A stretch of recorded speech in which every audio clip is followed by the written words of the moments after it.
7번에서부터 질문 한번 해볼까요?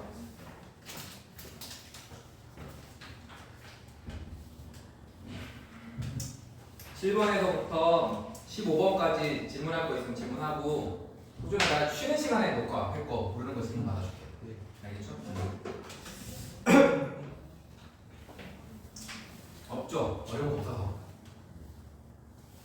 혹시 보기 중에 헷갈리다든지 그런 것들 있으면 질문. 몇 번이요? 7번. 자, 일반적으로 풍향의 변화가 생기는 거는 어떻게 생겨야 되는겨? 자, 여기 있는 거는 어떻게 나올지 몰라. 북, 동, 남 서로 나오든 뭐 이렇게 다양한 방식으로 나올 거야. 사탕 밟은 사람 있겠네. 녹아라. 자, 근데 이렇게 변화가 되게 크면 어디에 있어야 된다고? 전선을 몇 번 통과를 해야 돼? 무조건 2번 통과를 해야 되는 겁니다. 맞지? 네, 만약에 여기 있는 거가 이렇게 있는데 여기서 뭐 왔다 갔다 이러고 앉아있으면 전선 통과 안 한 거겠지? 그럼 여기를 A로 잡고 여기를 B로 잡는다고 그 문제 설명하는 거 아니야? 그냥 내용 설명하는 거야. 적어놔야지. 몇 번이라고. 테스트 문제 11번. 자, 그러면 일반적으로 A는 어디 있어야 되고 아래쪽에 있어야 되고 B는 어느 쪽에 있어야 돼? 위쪽에 있어야 되는 거. 이게 기본값이야.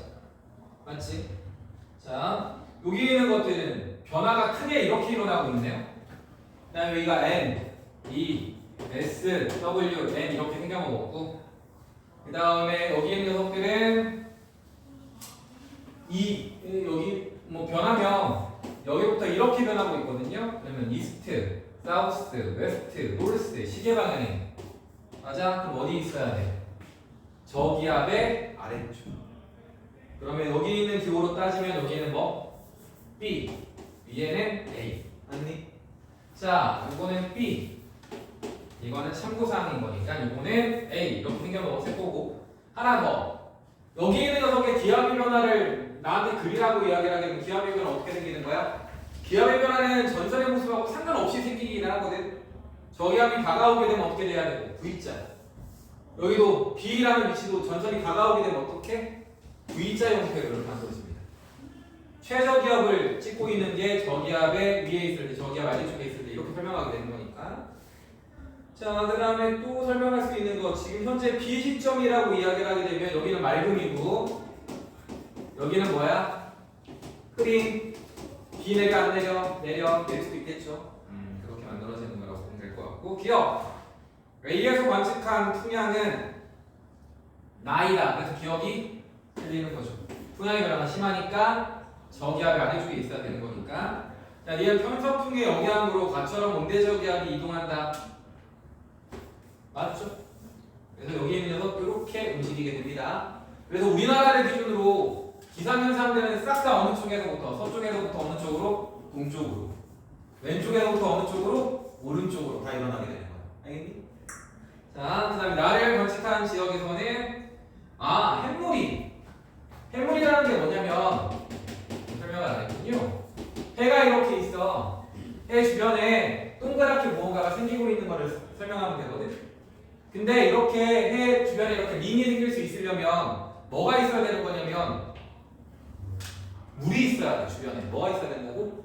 물. 그러면 여기 있는 녀석을 보면 나를 관측한 지역에서는 이날 12시 이후에 햇무리를 볼 수 있을 것이다. 그럼 12시 이후면 시간이 지나가게 되잖아? 그럼 햇무리라는 것은 보통 어디에서 만들어지는 거냐면 이렇게 여기 기울기가 큰 쪽이 아니라 완만한 온대저기압 온나면서 쪽 요쪽에 있지? 이쪽에 구름이 되게 위쪽에 되게 많을 때 자 이럴 때 햇무리가 보통 관측된다고 보통 설명을 하게 되는 거거든요. 그래서 햇무리는 시험 문제에 보통 잘 나오진 않고요. 요새 학교에서 가르치나? 안 가르친단 말이야. 그래서 12시 이후에 햇무리를 볼 수 있다는 표현보다는 뭘 볼 수 있다는 표현이 훨씬 더 많이 나오냐면 달무리를 볼 수 있다는 표현이 훨씬 더 많이 나오기도 하고 햇무리는 그리고 어디서 관측이 되는 거냐면 온난에서 앞쪽에서 관측됩니다. 어느 쪽? 자, 서쪽 하늘에서 이렇게 내가 A라는 B라는 관측점이 이렇게 있으면 이쪽에서 관측되게 되는 거예요. 이쪽 라인에서. 그러면 햇물이나 달물이가 관측된다는 소리는 뭐가 다가온다는 소리야? 온난연선이 다가오고 있다고 생각하는 게 올바른 거예요. 알겠지? 뭐가 있어야 된다고? 비가 막 내려버리면 안 돼. 하늘에 뭐가 있어야 된다고? 물방울들이 되게 많아가지고 물방울들이 빛들이 물방울들을 반사시켜서 만들어진 게 무지개처럼 이렇게 햇물이가 만들어지는 거거든. 그러니까 온난연선이 통과하기 전에 햇물이 달물이 생깁니다. 학교에서 가르치면 기억하시고 안 가르치면 기억 안 하셔도 돼요. 알겠죠? 무슨 연선이 통과해야 된다고? 온난연선이 통과하기 이전에. 알겠죠? 하늘연선 안 돼요. 근데 여기는 12시 이후에는 무슨 연선이 통과를 하니? 한래연선 통과를 하잖아. 안 됩니다. 어디서 관측이 되는 거라고? 온난연선이 통과하기 전에 보통 어느 하늘에서? 서쪽 하늘에서 관측되는 거예요. 맞아? 왜? 온난연선이 통과하기 전에 온난연선은 B라는 위치에서부터 어느 위치에 있으니까? 왼쪽에 있잖아. 맞지? 그럼 여기에 물방울이 되게 많을 때 관측되는 녀석이라고 생각하시면 돼요. 안 가르칠 겁니다. 요새는 잘 안 나와서. 그래서 디귿은 그래서 맞다 틀리다 틀리다. 온난연선이 통과하기 전에 햇물이 달물이는 관측이 된다. 끝. 그 다음에 또 있나요? 10번 같은 거 시험 문제 나올 가능성이 많으니까 10번 같은 거 꼭 잘 풀었으면 좋겠고 나머지 같은 경우들은 어렵지 않죠. 다음 주에는 좀 어려운 거 하도록 합시다. 자, 1번에서부터 6번까지도 어려운 거 없죠? 어떤 거? 있네요. 자, 5번. 자, 그림은 해양 퇴적물 속 생물 화석을 측정한 거야. 해양 생물. 자, 그러면 지구의 기온과 어떻게 움직여야 돼? 반대로 움직이는 겁니다. 기온이 높아지게 되면 빙하의 산소 동위 원소 비율이 높아지고 해양 생물 안에 들어가 있는 온도가 높아지면 해양 생물 안에 들어가 있는 산소 동위 원소 비율은 낮아져야 돼. 반대로 움직여야 돼요. 알겠죠? 왜? 바닷물 속에 존재하고 있는 수증기가 날아가가지고 산소의 비중이 적은 상태에 물을 먹고 사는 생명체가 껍질을 만드는 거라서 여기 있는 비중이 되게 높아지면 기온은 상대적으로 낮아져 있어야 되고 여기 있는 비중이 낮아져 버리면 기온은 상대적으로 높아져 있어야 되는 거예요. 알겠죠?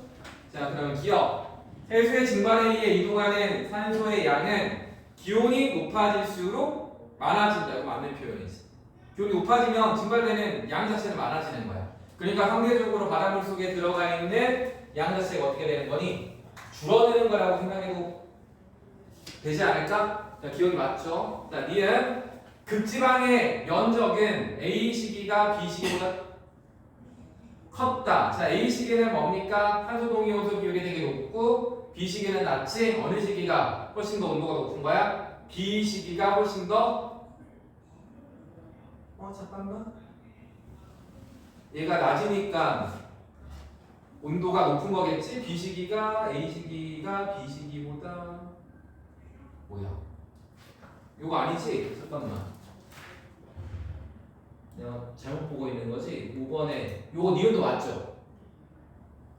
맞죠? 5번에 니은도 맞죠? 답이 일본어로 돼 있는데 다른 걸 봤어요.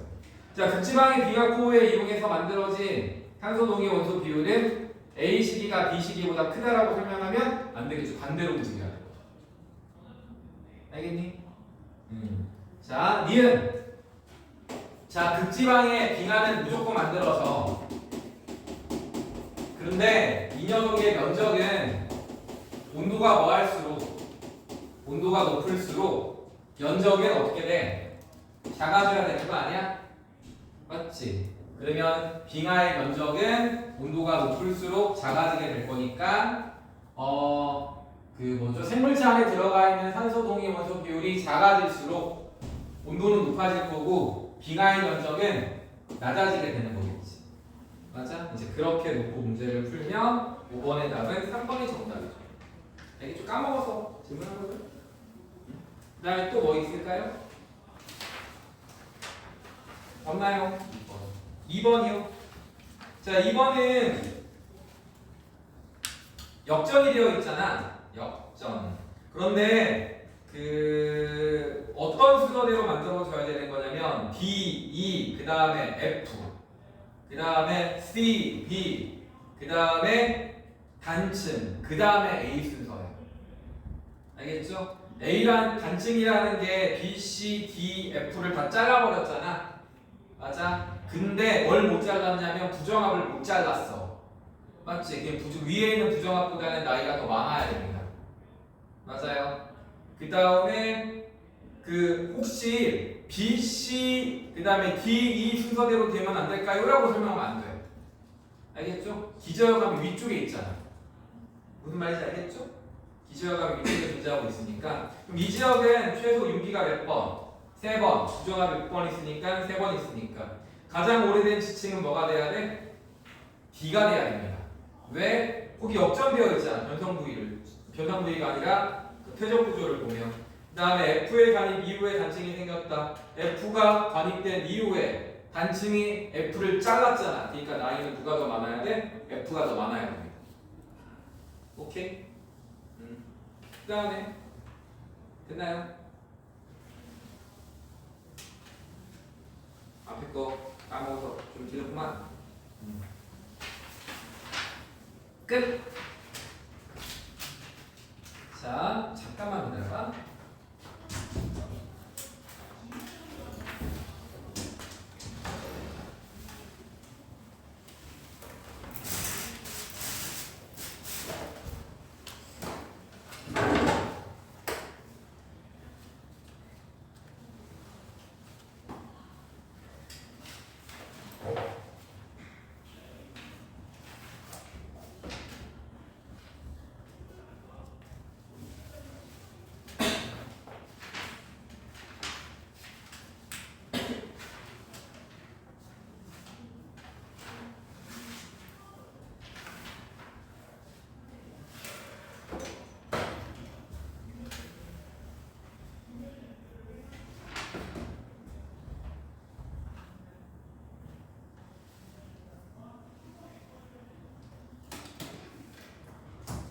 자, 이제 진도를 좀 나가보도록 하고. 자, 태풍. 저번 시간에 위험 발언까지 설명을 했었거든. 위험 발언 설명했으니까 풍향의 변화라든지 그런 것들을 바탕으로 좀 문제를 풀 건데, 자, 위험 발언 어떻게 설명했냐면 적도가 있고요. 그림을 따라서 잘 그려봤으면 좋겠어. 30도가 이렇게 존재를 하고요. 태풍은 어디에서 만들어지는 거라고? 5도에서부터 몇 도 사이에? 25도 사이에. 적도에서는 만들어지면 안 되죠. 안 되는 이유는 무슨 힘이 없기 때문에, 전향력이라는 힘 자체가 존재하지 않기 때문에 적도에서 만들어지지 않습니다. 자, 그러면 여기서부터 시작하면 여기 처음에 무슨 저기압이 만들어지는 거라고? 열대. 저번 시간 거 복습한다고 생각하면 돼요. 저기압 만들어진다라고 생각하면 되고, 전향력으로 인해서 감겨져서 이렇게 위쪽으로 올라가고 이렇게 포물선 운동을 하게 되고요. 그 다음에 여기는 이 점을 무슨 점이라고 불러주게 되는 거지? 전향점 이렇게 불러주면 됩니다. 맞지? 자, 전향점을 기준으로 30도를 기준으로 위쪽엔 내가 움직이고 있는 방향대로 같은 방향으로 움직이고, 여기는 올라가고 있는 바람에 역바람이 불고 있기 때문에 상대적으로 속도가 느리고 상대적으로 속도가 빠르다라고 설명하게 되는 거지. 그리고 저기압이기 때문에 북반구 저기압은, 근데 보통은 태풍 갖고 시험지를 많이 출제하진 않지만, 남반구를 잘 내진 않지만, 여기 녀석이 북반구일 때는 저기압이라서 무슨 방향으로? 반시계 방향으로. 마찬가지 이쪽도 무슨 방향으로? 반시계 방향으로. 이렇게 풍향이 감겨져서 들어갑니다. 맞지? 그런데 이 태풍이 움직이고 있는 방향, 요 방향과 이쪽 방향으로 같은 방향으로 움직이고 있는 요 위치를 무슨 반원이라고 불러주게 되는 거라고? 위험 반원. 속도가 더해지는 거고. 맞아? 운동을 하거나 기타 등등 무언가를 하면 바람이 맞바람을 달고 내가 뛰는 거랑 내가 등바람을 맞고 내가 뛰는 거랑 다르거든. 그러니까 같은 방향 쪽으로 움직이고 있는 녀석들의 속도가 뭐해지는 거라고? 더 빨라진다. 혹시라도 이 위쪽에 있는 속도와 아래쪽에 있는 녀석의 속도의 차이는 누가 만들어 주는 거냐면 이 실제로 움직이고 있는 태풍의 속도가 만들어 준다고 생각하면 돼요. 시험 문제로 보통 수능 특강이나 그런 데서 그렇게 출제를 하거든요. 실제는 여러 가지 요인이 있겠지만 여기 있는 녀석의 속도가 만약에 5구, 여기 감면서 들어가고 있는 속도가 만약에 30이라고 치게 되면 여기는 얼마가 되는 거고? 35. 여기는 얼마? 25. 오케이. 자, 위쪽은 속도가 좀 더 빨라야 되는 거니까 태풍 이동 속도가 10이고, 그냥 감겨서 들어가고 있는 속도가 상대적으로 약해졌으니까 25가 되고 똑같이 25가 된다라고 치면 여기는 이제 얼마가 되는 거고? 35가 되는 거고 여기는 15가 되게 되는 거 아니야? 맞지? 그러면 이 위험 반응과 안전 반응의 속도 차이는 여기 있는 태풍이 이동하고 있는 속도의 몇 배 차이씩이나 2배씩 차이 나는 거예요. 이 일반적인 내용이라고 생각하면 돼. 그럼 시험 문제가 어떻게 출제를 하느냐? 퀴즈, 퀘스천. 자, 여기 있는 30도 이전과 그 다음에 30도 이후에 태풍의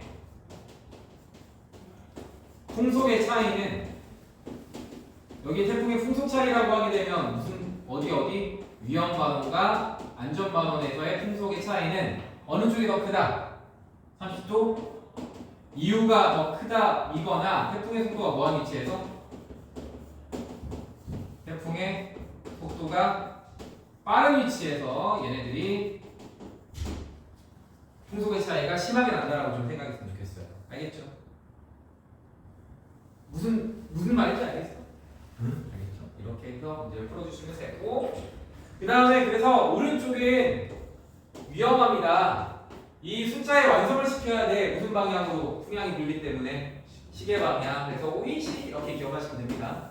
시험 문제는 그냥 이거 나온다고 생각하면 돼. 태풍은 그림을 그릴 거야. 문제적이랑 똑같이. 근데 여기는 완벽하게 시계 방향이 여기는 완벽하게 반시계 방향이거든.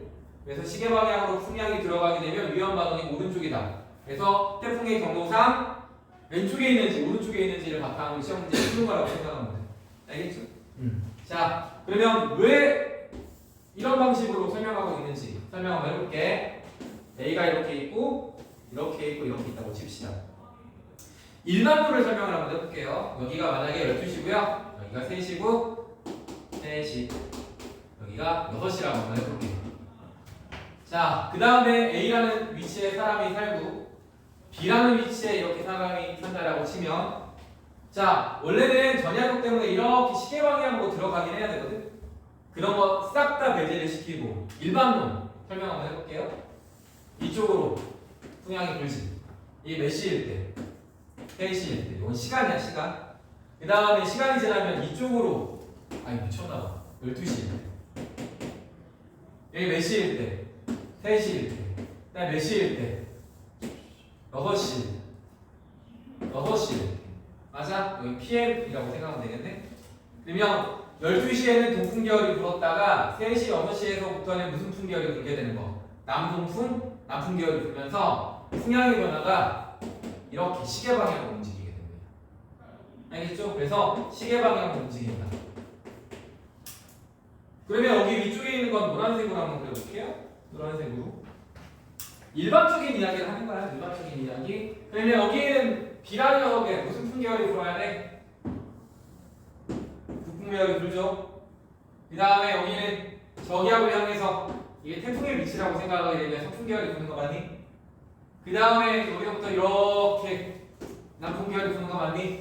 시간으로 적어볼게. 몇 시? 12시.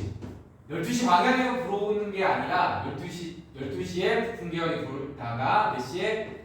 3시에 서풍계열이 불다가 그 다음에 몇 시에? 6시에 이제 남풍계열이 불게 된다는 거죠. 그럼 시간의 흐름에 따라 풍향의 변화를 확인하게 된다라고 치면 어떻게 되는 거? 12시, 3시, 6시 요 시간이 변함에 따라서 여기는 무슨 시계 방향으로? 반시계 방향으로 풍향의 변화가 생긴다는 것을 확인하게 된다는 거지. 이게 일반론입니다. 그럼 시험 문제는 보통 어떻게 출제를 하게 되느냐? 자, 동그라미를 이렇게 그려요. 온대저기 하면서 또 쳐다본 적이 있잖아. 그래서 어떻게? 여기는 저기가 정확하게 어느 위치에 어떻게 감겨 들어가 있는 거를 설명할 수가 없기 때문에 그냥 기본적으로는 자 태풍이 아래쪽에 있으면 북풍 기압이 막 불지 않을까? 그래서 북풍에서부터 여기서부터 점이 이렇게 찍혀 있어.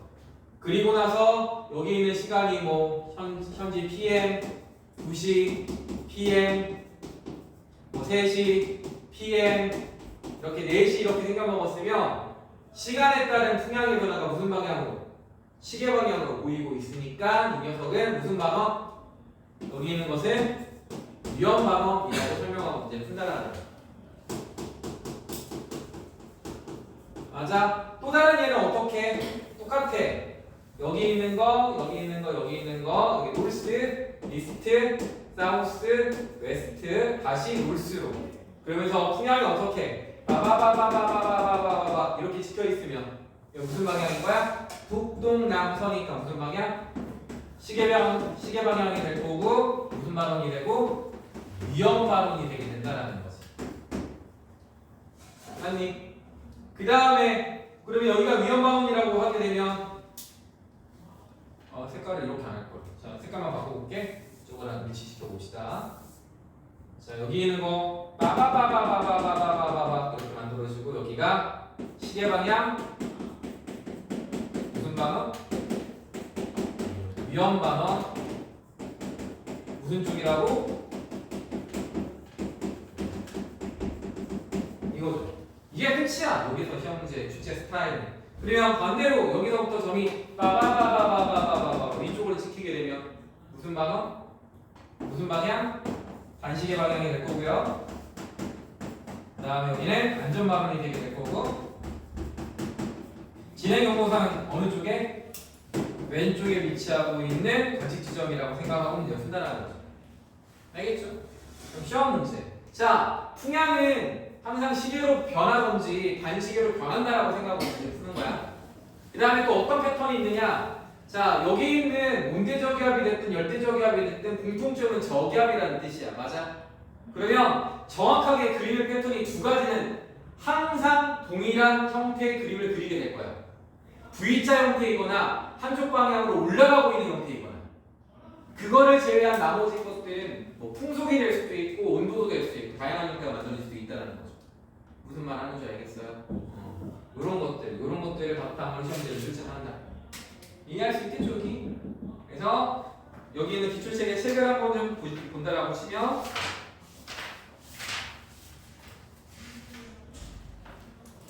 자, 145페이지에 40번 문제, 39번 문제 이런 것들을 보시면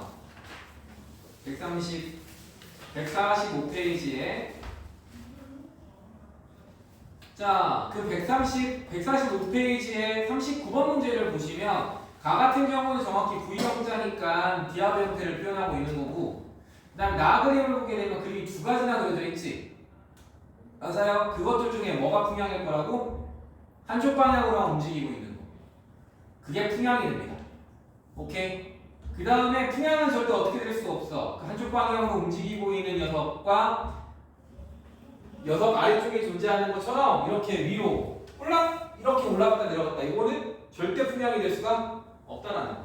알겠죠? 그럼 여기는 좀 이따가 설명하는 풍속의 모습이 올라갔다 떨어졌다 이렇게 하게 됩니다. 이해할 수 있겠어요? 밑에 있는 그림에서도 145페이지의 40번 문제를 보더라도 풍향이라는 녀석들의 일반적인 패턴은 어떻게? 한쪽 방향으로만 찍혀 있을 거야. 맞아? 그 다음에 A 같은 경우는 어떻게 생겨 먹었니? V자 형태 아니야? 아, 그럼 A는 뭐가 되는 거고? 기압. 맞아? 그럼 B는 올라갔다 내려가게 되면 좀 이따 설명해야 될 풍속에 대한 정보라고 생각하면 좋을 것 같아. 맞아요? 하나만 더 볼게. 그래프만. 앞으로도 좋아요. 쭉 넘어가게 되면 분명히 문제가 있을 텐데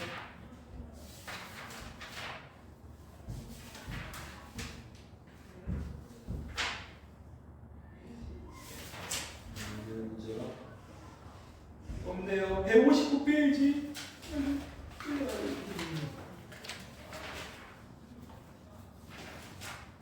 159페이지를 보시면 99번 문제가 보더라도 여기는 기압이 있고 풍속 풍속이고 적혀 있긴 하지만 어떻게 한쪽 방향으로 여기 A자 형태를 띠고 있는 거는 이제 풍속이 되고 V자 형태를 띠고 있는 게 뭐가 되는 거고 기압이 되게 된다는 거. 그냥 기압이라는 것들을 바탕으로 문제를 잘 풀어주면 좋지 않을까. 이따가 내가 프린트 하나를 뽑아와서 다시 한번 문제 한번 알려주도록 할게요. 됐어? 뭐가 있을까? 다른 쪽의 문제가 없네요. 아무튼 이렇게 만들어지면 된다는 거. 오케이. 자, 그러면 기압에 대한 풍향에 대한 이야기를 했으면 이번에는 이거에 대한 이야기를 한번 해볼게요. 자, 풍속 이야기 할 겁니다. 자, 풍속이라는 거는 태풍의 형태까지 묶어가지고 시험 문제를 설명을 할 거고, 태풍의 형태.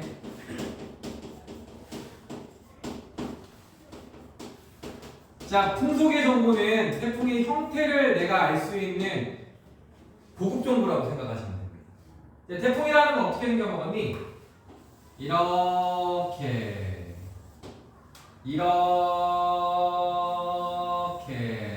실제로도 오른쪽이 왼쪽보다 훨씬 더 뭐예요? 커요.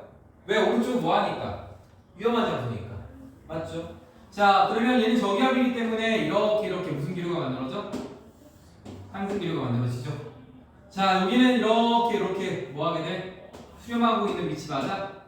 이렇게 수렴을 해버리게 되면 여기 있는 중심부는 어떤 형태로?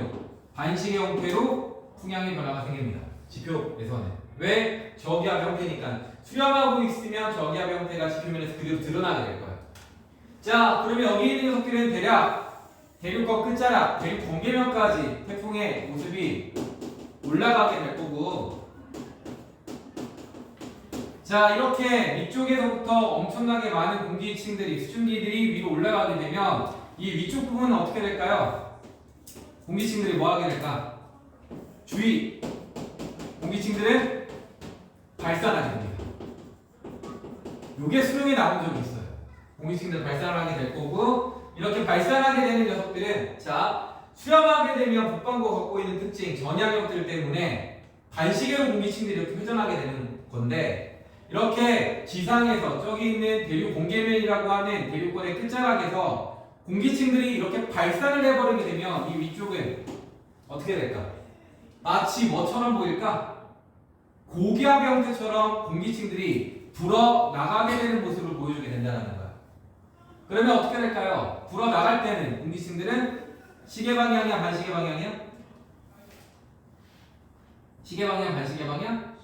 시계 방향으로 풍향의 변화가 일어난다는 게 수능에 한번 나온 적이 있다는 거죠. 학교 선생님들도 되게 좋아하는 주제 중에 하나가 되게 되는 거고. 맞아? 그래서 일반적으로 우리가 지표면에서 일어나고 있는 저기압과 지표면에서 일어나고 있는 고기압만 일반적으로 설명하다 보니, 자, 지표의 저기압에서는 공기층들이 모이게 되고 반시계 방향으로 회전해서 상승합니다만 가르치는 거지만, 실제로는 어떻게 되어 있어야 된다고? 발산하게 되면 시계 방향이고, 수렴을 하게 되면 무슨 시계 방향? 반시계 방향이라는 것까지 좀 기억 좀 했으면 좋겠어요.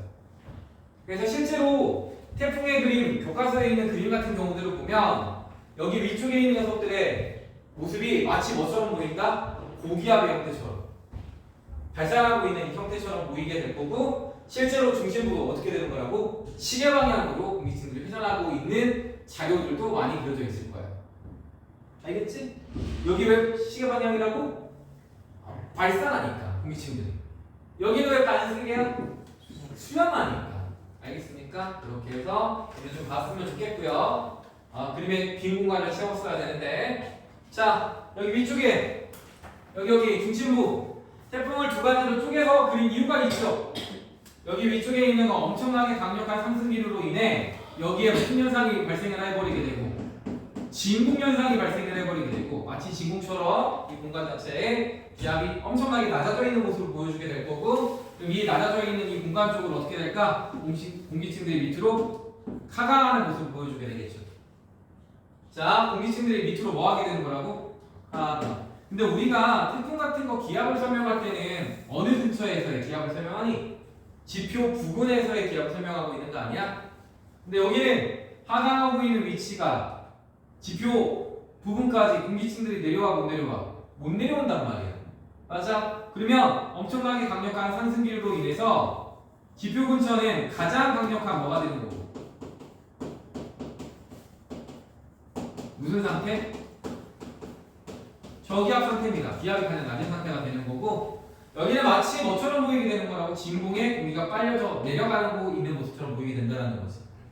그러면 이렇게 그 물리를 설명할까? 일반적인 공기층들이 밑으로 하강을 해버리게 되면 어떻게 될까요? 공기 하강은 뭘 동반하지? 단열, 빠른 속도로 이동하니까 에너지 교환을 없앨 것이고, 위쪽보다는 아래쪽이 뭐 하게 되는 거니? 기압 자체가 되게 높단 말이야. 그럼 단열 뭐가 일어나? 압축이라는 현상이 일어나게 돼. 단열 압축. 공기층들을 엄청나게 크게 압축을 하게 되면 온도는 어떻게 될까요? 온도 상승. 자, 여기 있는 수증기들이 우리 눈에 보일 수 있는 이유는 물방울 상태로 존재하고 있기 때문에 여기 있는 구름들은 보이게 된단 말이야. 자, 그런데 물방울 상태로 존재한다는 소리는 최대한 온도가 많이 떨어져 있다는 소리거든. 근데 갑자기 온도가 뭐 하게 되는 거라고?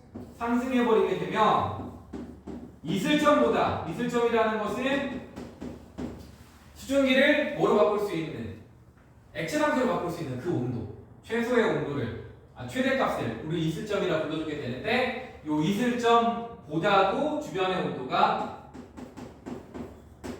상승을 해버리게 되면 다시 싹 다 무슨 상태로 바뀌어? 물방울이 수증기 상태로 싹 다 변해버립니다. 그래서 수증기 상태로 변해버리면 여기 있는 물방울도 눈에 보여 안 보여? 안 보이지. 여기 있는 이 군형이 안 보인다고. 왜? 원래 물로 존재하고 있었던 물질들이 수증기 상태로 싹 다 바뀌어버리게 되면 기체 상태가 만들어지게 될 거고, 맞아? 기체를 우리는 구름이라고 부르지 않아. 구름이라는 거는 반드시 뭐가 있어야 돼? 실체 하는 그 물질들이 존재를 해야 돼. 구름은 내가 가서 뭐 할 수도 있어야 돼. 이렇게 만질 수도 있어야 돼. 맞죠? 이렇게 떠가지고 뭔가 솜사탕 먹는 듯한 그 느낌으로 먹지 못하겠지만. 맞아요? 그러면 수증기 상태로 싹 다 바뀌게 되면 구름이 마치 뭐 하는 것처럼 보이게 되는 거라고? 소멸하는 것처럼 보이게 된다는 거지. 왜? 액체 상태의 물질이 싹 다 뭐로 바뀌었으니까? 수증기 기체 상태로. 요 기체들은 눈에 보여 안 보여? 안 보이는 거예요. 자, 아침에 안기가 끼잖아. 아침에 내 눈앞에 안기가 이렇게 뽀얗게 이렇게 끼어버리게 되면 그 안개라는 녀석은 기체 아닙니다. 내 눈에 무언가가 낀 것처럼 보이게 되면 걔는 무조건 액체이거나 고체일 수밖에 없어요. 알겠죠? 그래서 구름이 소멸을 하게 되면서 뭐를 만들게 되는 거라고? 태풍의 눈을 창조를 하게 되는 거죠. 자, 그 태풍의 눈이 만들어지기 위해서는 뭐가 필요해? 엄청나게 강력한 무슨 기류가? 상승 기류가 만들어져야 진공이라는 공간을 만들고, 진공이라는 공간 속으로 공기가 하강을 하고 단열 압축이 일어나고 온도 상승을 하게 됩니다. 온도를 상승을 하게 되면 이슬점보다도 주변부의 온도가 상승을 하게 될 거고, 그러면 싹 다 무슨 상태로? 수증기 상태로, 기체 상태로 싹 다 변하게 되면 우리가 봤을 때는 마치 구름이 사라진 것과 똑같은 모습을 보여주게 된다는 거지. 그래서 태풍의 눈은 구름이 있는 상태, 없는 상태? 없는 상태. 그렇다고 해서 하강기류가 있다 하더라도 지표면에 기압에 영향을 줘 안 줘? 주지 않아요. 물론 미상엔 주긴 하겠지. 근데 우리는 주지 않는다라고 생각하고 문제를 푸는 거야. 무슨 느낌인지 알겠죠? 자, 이런 논리 구조로 문제 푼다라고 생각했으면 좋겠어. 자, 그러면 여기 있는 상승 기류가 감겨져서 올라가고 있어. 그 감겨져서 올라가고 있는 녀석들의 영향력을 받게 될 거고, 강력한 저기압이기 때문에 이 주변에 바람이 엄청나게 많이 불겠지. 그런데 이렇게 올라갔어. 근데 위쪽으로 아래쪽, 얘가 올라간 방향과 반대 방향으로 공기의 흐름이 생겨버리면 풍속이 어떻게 일어나게 될까? 약화라는 현상이 일어나게 될 거야. 풍속의 약화. 풍속이 약해집니다. 막 올라가려고 하는데 위에서 막 올라오지 말라고 막 눌러. 그러면 이 녀석들의 풍속의 약화. 내가 나의 움직임이 둔해지게 된다는 거겠지? 맞아요? 그래서 여기는 태풍의 눈은 실제로 구름이 거의 없고요. 뭐 완전 없다라고 설명하면 또 안 되겠죠. 거의 없고 대신 바람이 강하게 불긴 하지만 주변부보다는 바람이 어떻게 불고 약하게 불게 되는 거고 맞아요. 그런 것들을 설명하고 있는 그림이라고 생각하면 돼요. 알겠죠? 그래서 여기는 태풍의 눈은 수증기가 기체 상태로 바뀌면서 아니 수증기 기체 상태의 수증기가 그 원래 물이었었던 물질, 구름이었었던 물질들이 기체 상태, 수증기 상태로 싹 다 바뀌게 되고 그로 인해서 구름이 소멸하게 되고 그로 인해서 만들어진 커다란 구멍을 우리는 태풍의 눈이라고 불러주게 되는 거죠. 자, 그러면 풍속은 어떻게 설명할 수가 있게 되는 거냐? 자, 이 전체적인 태풍의 모습을 기준으로 가장 기압이 낮은 위치는 어디야? 여기. 그럼 여기 있는 지점 가가지고 무언가를 측정을 해 온도도 측정하고 풍속도 측정을 하고 그 다음에 기압도 측정을 해버리게 되면 기압은 아래쪽으로 내려오다가 다시 다시 회복하는 모습으로 바뀌게 됩니다. 기압은 밑으로 내려갔다가 어떻게 다시 회복하는 형태로 이렇게 만들어지게 된다. 자, 그럼 풍속은 어떻게 될까요? 풍속이 태풍에는 주변부는 풍속이 높을 거란 말이지. 가장 중심부니까 가장 에너지가 많이 전달되고 있는 위치이기도 하고 그러면 여기 있는 녀석이 풍속이 올라가다가 어떻게 됩니까? 갑자기 확 한풀 꺾였다가 다시 올라갔다가 다시 내려가는 모습으로 풍속의 변화가 생기게 된다는 거지. 그래 우리는 여기서 일어나고 있는 이 현상만 정확하게 설명해주면 되게 되는 건데 맞아? 여기는 이 현상 갑자기 왜 떨어집니까? 무슨 기류 때문에? 태풍이 가지고 있는 무슨 기류? 상한기류 때문에. 여기 있는 공기층들은 위로 올라가게 되면서 주변에 영향을 끼칠 거거든. 회전을 하면서. 근데 갑자기 상한기류가 여기 올라오고 있는 에너지를 시켜버려? 상쇄시켜버리게 된다는 거. 그러면 여기 있는 녀석들은 상대적으로 기압이 지표면에 있는 기압은 낮아지진 않지만 문제에서 제공하고 있는 운동량이라든지 기타 등의 모든 것들이 싹 다 낮아지게 되겠죠. 자, 그러니까 여기 있는 지점 M자 형태의 그래프가 그려져 있으면 여기는 어디를 통과하고 있는 위치라고? 태풍의 눈을 통과하고 있는 위치라고 생각하는 게 합리적인 겁니다. 맞아. 그러면 그림들 중에 이렇게 M자 형태로도 있는 것도 있지만 어떤 형태로 존재하는 녀석이 있어? A자 형태로 존재하고 있는 녀석도 존재를 하고 있어. 무슨 형자? A자. 자, 그러면 마지막 몇이야? 자, 여기 있는 그림까지만 그리고 잠깐만 쉴게요. 쉴게요 여기. 자, 이렇게 있고요. 태풍이야.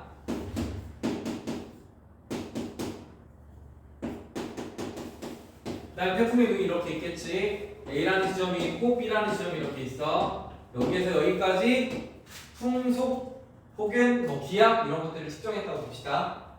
이번에는 태풍의 눈을 벗어나가지고 어디서부터 어디까지? C에서부터 어디까지? D까지.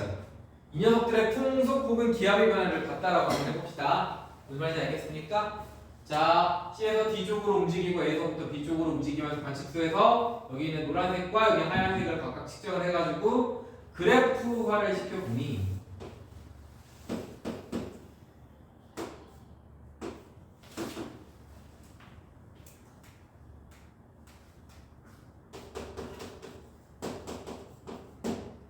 자, A에 B 그 다음에 C에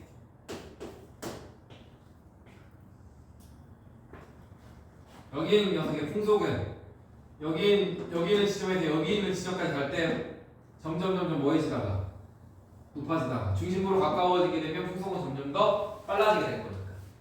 그러다 갑자기 태풍의 눈을 통과해버리는 순간 어떻게 되는 거라고? 내려갔다가 다시 올라갔다가 다시 오른쪽 내려가는 형태의 그림을 보여주게 됩니다. 그래서 여기 있는 녀석들은 무슨 자 형태가 되는 거라고? M자 형태를 보여주고 있는 자료가 존재한다라고 치면 이 문제는 그냥 가속도의 값이 양의 값을 갖고 있다고 생각하고 문제 푸시면 돼요. 자, 그 다음에 C에서 D를 통과하고 있는 녀석을 쳐다보게 되면 C에서 D를 쳐다보는 녀석을 쳐다보게 되면 그리면 되나? 어떻게? 올라갔다가 뭐 어떻게? 내려갔다만 하고 끝납니다. 왜? 여기는 C와 D의 위치에서 무슨 기류가 없니?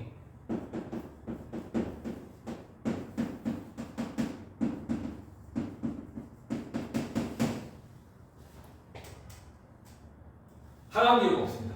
C하고 D. 하강 기류가 없으면 가장 중심부의 기압이 가장 뭘까? 높을 거야. 이유는 주변부에 엄청나게 강력한 상승 기류가 존재를 하고 여기는 가장자리 부분들은 강력한 상승 기류가 존재하지 않기 때문에 그럼 여기서는 하강 기류가 없으니까 올라갔다가 내려가고 있는 이 A자 형태를 설명하면 되게 되는 거고 그 다음에 여기는 태풍의 눈을 통과하고 있는 녀석들은 어떤 형태를? M자 형태를 선택해서 답으로 사용해 주시면 되겠죠. 자, 그래서 이 두 가지 형태를 보고 누가 태풍의 눈을 정확히 통과하고 있는지 아니면 태풍의 눈을 통과하고 있지 않은지 이런 것들까지 잘 보고 판단을 좀 했으면 좋겠습니다. 이해할 수 있겠어요? 그래서 여기에다가 더 이상 할 거 없어요. 어차피 자료 해석 문제가 되는 거고 여기다가 이제 실생활에서 이용할 수 있는 것들 그런 것들 설명하면 이렇게 설명하게 된다는 거. 그럼 실생활에서 이걸 가지고 뭘 이용할 수 있게 되는 거냐? 첫째, 바닷물이 뒤섞입니다. 태풍으로 인해서 바닷물이 어떻게 된다고? 뒤섞여. 그러면 바닷물이 뒤섞여 버리게 되면 어떻게 될까? 위쪽에 존재하고 있는 뭐 나쁜 물질이 뒤섞여가지고 퍼져버린다든지 맞아요? 그 다음에 바닷물의 온도를 최대한 뭐해서 낮춰서 태풍이 바로바로 만들어진다는 것들을 차단을 좀 시켜준다든지 이런 식으로 태풍들은 이런 특징을 가지고 있다고 생각하면 좋을 것 같고 그 다음에 또 뭐가 있냐 태풍의 장점 중에 하나가 또 뭐가 있냐면 뭐 가뭄 해결도 있을 것이고 근데 장점보다는 훨씬 더 단점이 많은 친구라고 좀 생각했으면 좋겠고요. 자, 그 다음에 마지막으로 하나만 던지면 끝날 것 같은데 이거 문제를 한번 풀어보도록 할게. 마지막으로 태풍의 소멸 문제. 이미 태풍의 소멸에 대한 이야기는 알고 있을 거야. 태풍의 소멸. 자, 지구상에 존재하고 있는 모든 것들은 이 세상에서 없애버리려면 뭘 굶기면 돼? 답을 굶겨버리면 돼. 그럼 에너지 공급이 일어난다, 일어나지 않는다? 일어나지 않겠지. 에너지 공급이 일어나지 않는 케이스들이 크게 두 종류가 있습니다. 첫 번째, 무슨 의도로 가든지. 맞아? 그 다음 두 번째, 어디에 상륙을 하든지. 맞죠? 육지에 상륙을 하든지. 그럼 에너지 공급을 받아 못 받아? 못 받아. 이 녀석의 에너지만은 뭔데? 수증기의 쌍열이잖아. 맞지? 그 다음 태풍의 소멸은 두 번째, 육지에 상륙하기 때문에 에너지 공급 못 받고 고위도 올라갈수록 바닷물의 온도가 낮아지기 때문에 에너지 공급을 못 받아요. 두 번째, 이제 완벽하게 지상으로 올라오게 되면 뭐로 인해 가지고 마찰로 인해 가지고 에너지를 그냥 다 몽창 써버립니다. 알겠죠? 그래서 여기는 에너지를 소비를 시키는 거고 여기는 더 이상 커지지 않도록 만들어주게 되는 거고 맞아요? 자, 이거를 바탕으로 에너지 공급, 고위도 육지 상륙, 지상 마찰. 자, 이렇게 얘네들이 이제 더 이상 태풍이라 이름 부를 수 없을 만큼 세력이 약해져 있는 상황인 거고 맞아? 그렇지만 아직까지도 여기 있는 이 공기층들은 무슨 공기야? 맞니? 뜨거운 공기층이라고요. 얘는 뭐하고 있어? 북상하고 있는 뜨거운 공기층 아니야? 맞아요? 그러면 위쪽으로 막 공기층들이 막 위로 막 올라오게 되면 이제 위쪽에는 이제 누가 반가워 하면서 기다리고 있어.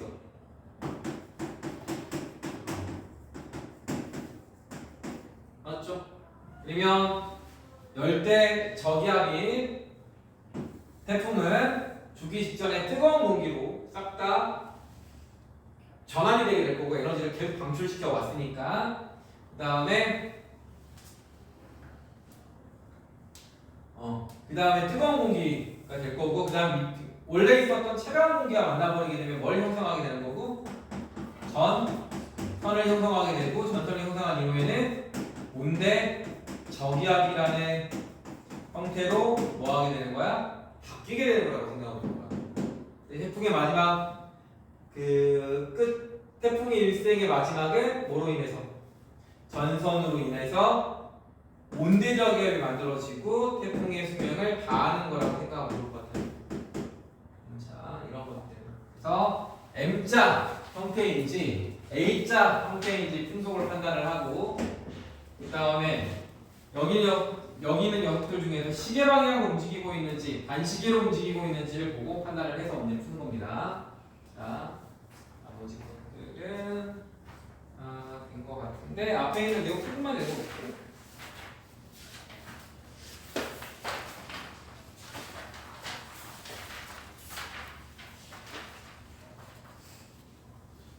(134) 페이지 태풍의 구조 자세히라고 되어 있는 걸 보시면 태풍의 구조 그 위쪽에는 태풍의 눈이라고 보이고 있는 거 있죠? 가장 위쪽 태풍의 눈 0km라고 해가지고 감겨서 올라가고 있는 거 있고 맞지? 거의 꼭대기 태풍의 눈이라고 써져 있는데 그 공기층들의 공기층은 발산합니까? 수렴합니까? 발산하지 134페이지 페이지 134페이지 발산하지 발산하고 있는 방향이 전향력으로 인한 방향이 무슨 방향이야? 시계 방향으로 발산하고 있거든 아니야? 오른쪽이 자 오른쪽이 이렇게 왼쪽은 이렇게 그래서 이 녀석이 고기압인지 저기압인지 판단하고 싶으면 여기서부터 어느 쪽으로 시계 방향으로 쪽으로 돌려가지고 이렇게 여기 있는 녀석이 이제 이쪽에 아래로 굴러가는 형태이긴 하지만 이렇게 시계 방향으로 돌려가지고 이렇게 해가지고 만들어지는 모습 그래서 여기 있는 녀석들은 태풍의 눈의 꼬다리 끝자락에 있는 녀석들의 형태는 여기는 시계 방향이고 여기는 반시계 방향으로 생겼으니 거기서 설명하고 있는 거를 잘 이해하고 문제 풀었으면 좋겠습니다. 알겠죠? 그래서 태풍의 맨 꼭대기는 어떻게 시계 방향으로 무슨 형태로 고기압 형태로 공기의 흐름이 생기는 거라고 생각하면 돼. 그 다음에 오른쪽에 있는 거 눈벽, 기압, 그 다음에 풍속 이렇게 생겨먹었는데 마찬가지 기압이라는 것은 내려갔다가 다시 올라가고 있는 거고 풍속이라는 것들은 A자 형태를 띠거나 문자 형태를 M자 형태를 띠거나 M자 형태를 띠고 있으면 뭐가 되는 거고 태풍의 눈을 통과하고 있는 모습인 거고 여기는 A자 형태를 띠고 있으면 태풍의 눈을 통과하지 않는 모습이라고 생각해서 풀면 되겠죠? 자, 또 나머지 것들은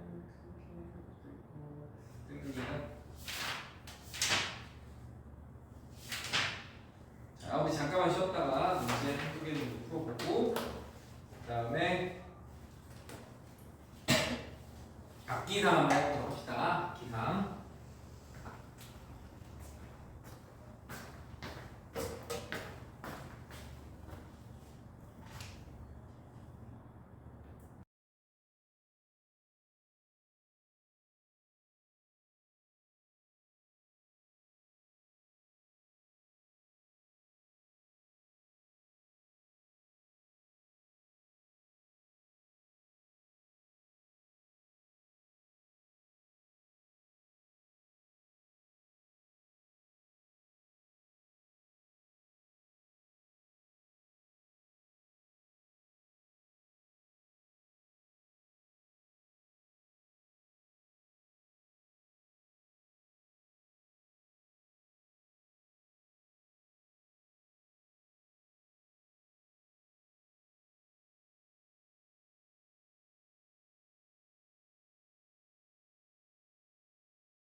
자, 아이고. 아이고.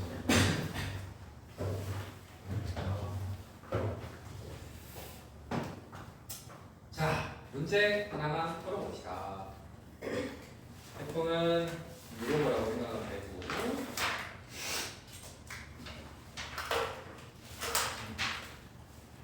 자, 149페이지에 57번.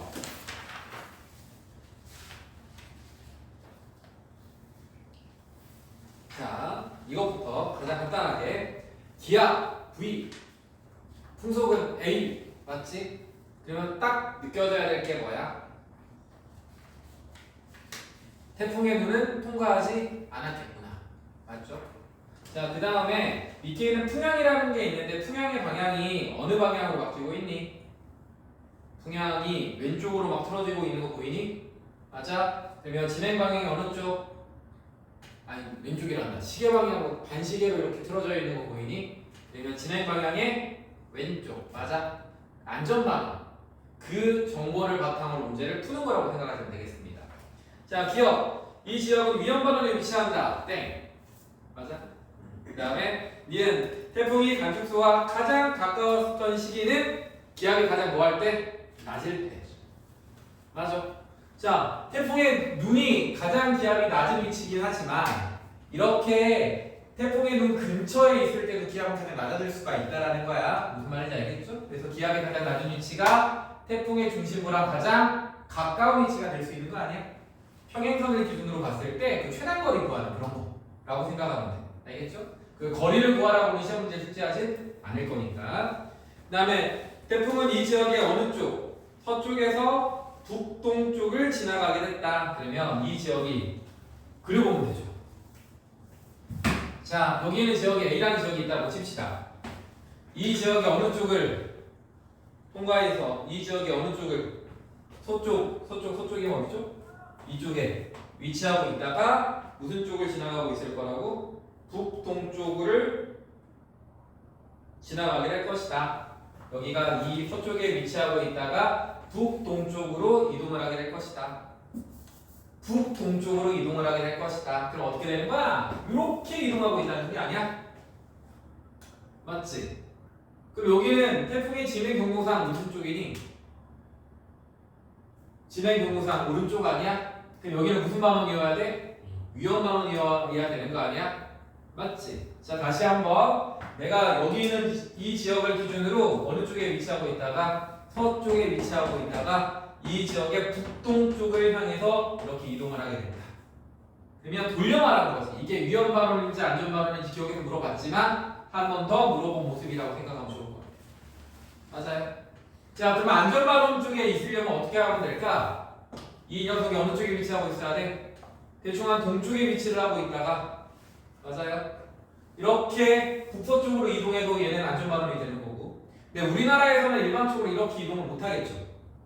자, 만약에 시험 문제에서 우리나라라는 표현이 없이 만약에 여기가 현재 안전반원을 지나가고 있다라고 설명을 했지. 그 다음에 만약에 동쪽에 위치하고 있다가 북서쪽 방향으로 이렇게 이동하고 있다라고 설명을 한다라고 치자. 맞아요? 그러면 진행 경로상 어느 쪽이야? 왼쪽이니까 무슨 반원? 안전반원. 오케이? 그럼 여기에서 물어볼 수 있는 게 하나가 또 뭐가 있을까? 뭐 물어볼 수 있어요? 지금 진행 경로가 지금 어떻게 움직이고 있니? 포물선 경로들 중에 어떻게 움직이고 있어? 북서쪽으로 이동하고 있는 거 아니야? 맞아? 그럼 여기 있는 녀석은 아직까지 무슨 점을 통과하지 못한 녀석이야? 전향점을 통과하지 못한 녀석이지? 무슨 느낌인 줄 알겠어? 그럼 여기는 위로가 30도보다 높다 낮다? 낮다라고 설명할 수도 있지 않을까? 그렇게도 물어볼 수 있는 거 좀 기억을 잘 해서 문제 풀었으면 좋겠습니다. 하나만 더 풀어보도록 합시다. 자, 145페이지 40번, 그다음 42번을 볼 건데 40번 문제를 보면 그림은 어느 태풍의 중심이 제주도 부근을 지나가고 있는 동안 제주에서 관측한 기압과 풍속의 변화를 나타내고 있더라.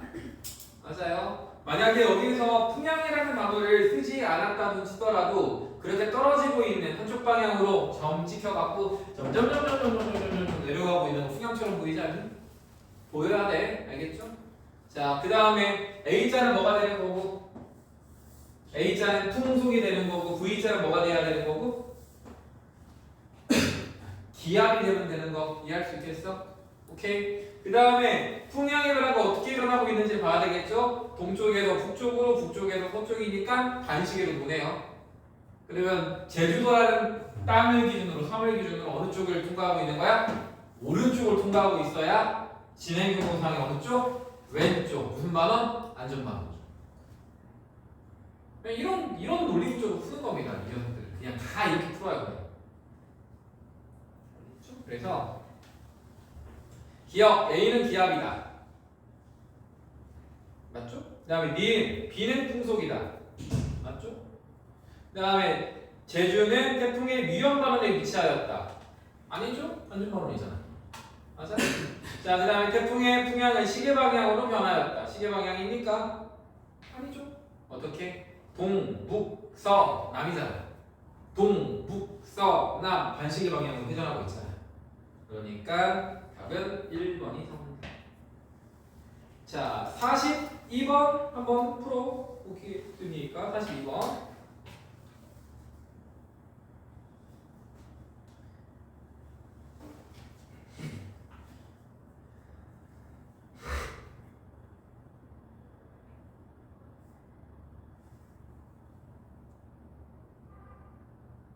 자, 그리고 42번을 풀 때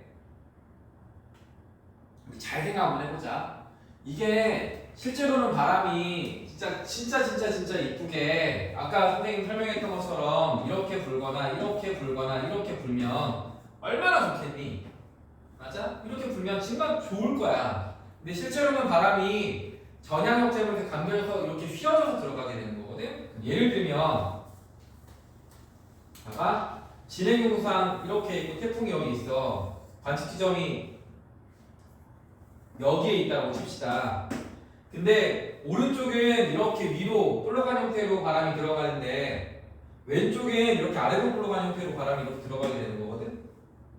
맞아? 그럼 이렇게 아래로 올라가는 형태로 그림을 그리다 보면 여기가 뜬금없이 부푼 기울이 불 수도 있고, 맞아? 여기가 뜬금없이 실제로 무슨 풍도 불냐면 동풍 계열도 불어낼 수도 있다고. 그림을 잘 그리면. 그런데 이 풍향이 동풍으로 불던 감겨서 들어가는 그거 중요한 거 아니고, 내가 위험 반원과 안전 반원을 찾을 때는 풍향의 변화가 어떻게 일어나는지 하는 중요한 거야. 시계 방향으로 변한다든지 반시계로 변한다든지 그게 훨씬 더 중요해. 알겠죠? 자, 그러면 여기는 42번에 풍향이 어떻게 변해야 되는 거니? 시계 방향입니까? 반시계 방향입니까?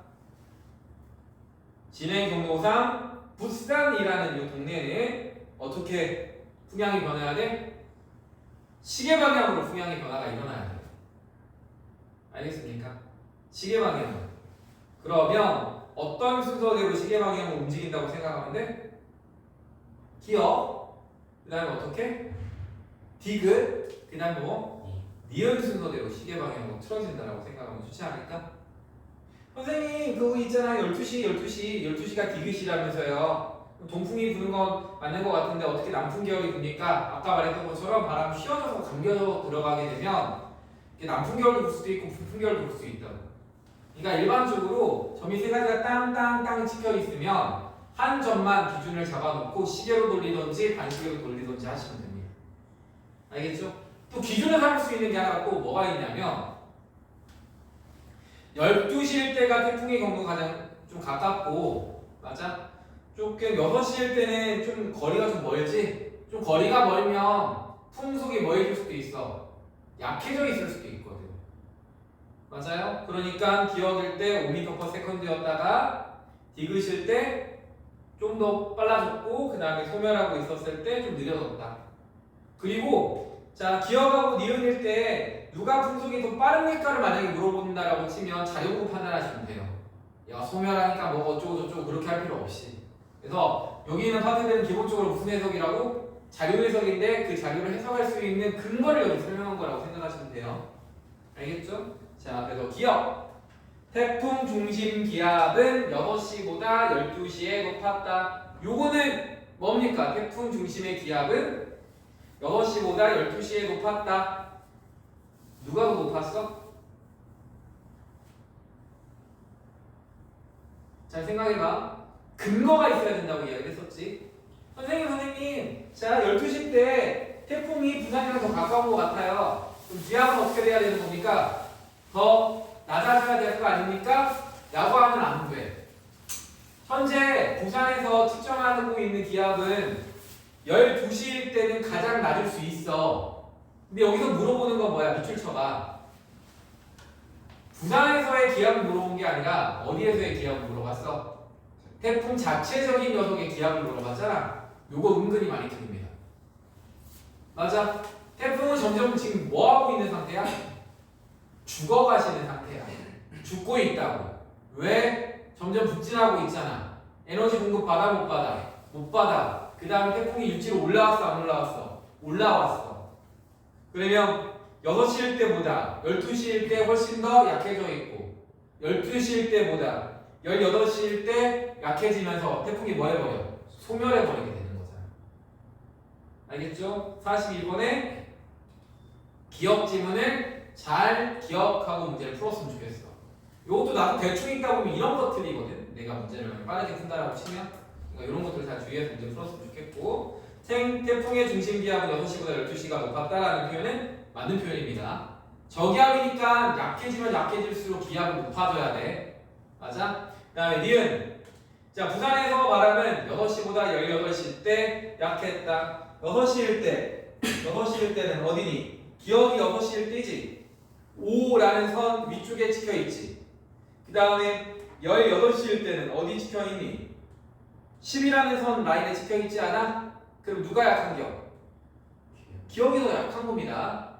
어디에서? 부산에서 물어봤잖아. 어디에서? 부산에서. 그럼 정확하게 무슨에서? 자료에서 문제라고. 알겠죠? 근데 임의적으로 선생님 소멸을 하게 되면 풍속이 더 약해지는 거 아닙니까? 강해진다고 이렇게 자료에서 주고 있지. 무슨 말 하는지 알겠어? 어떤 느낌으로 이런 문제를 풀어야 될지 이런 것들을 잘 생각하면서 풀어왔으면 좋겠어요. 선생님 부산에서 12시에 아무리 봐도 동남풍이 부는 것처럼 안 보이는데 봐봐. 여기 있고 부산이 여기 있죠? 아까 어떻게 감겨져서 올라간다고? 위로 올라가는 거예요. 맞아? 그럼 여기가 이렇게 바람이 불어 들어가는 건 일반적인 설명할 때고 실제로는 어떻게 들어갈 수 있어? 와방 이렇게 감겨서 들어가면 남동풍 아니야? 맞죠? 남동풍이죠. 그러니까 그런 거를 크게 의미 부여를 하지 말자. 알겠죠? 남동풍 맞죠? 원래 이게 정상이야. 알겠지? 왜 저기하고 바람이 불어 들어가는 거야? 이해할 수 있겠습니까? 내신은 딱 이 정도. 수능도 여기서 남동풍이 이렇게 부는 거 안 물어봐요. 저 몇 개를 찍어? 하나, 둘, 셋. 시간 순서대로 이렇게 흘러가게 되면 안전만원. 이렇게 흘러가게 되면 무슨 만원? 위험만원. 이렇게. 알겠지?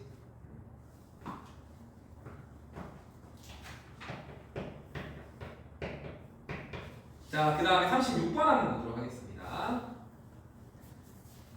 자, 거기가 그림이 잘 안 보이긴 하는데 이거 저번 시간에 말하려다가 안 했던 내용인데 기상 충분히 하고 해수의 성질까지도 할 수 있겠다.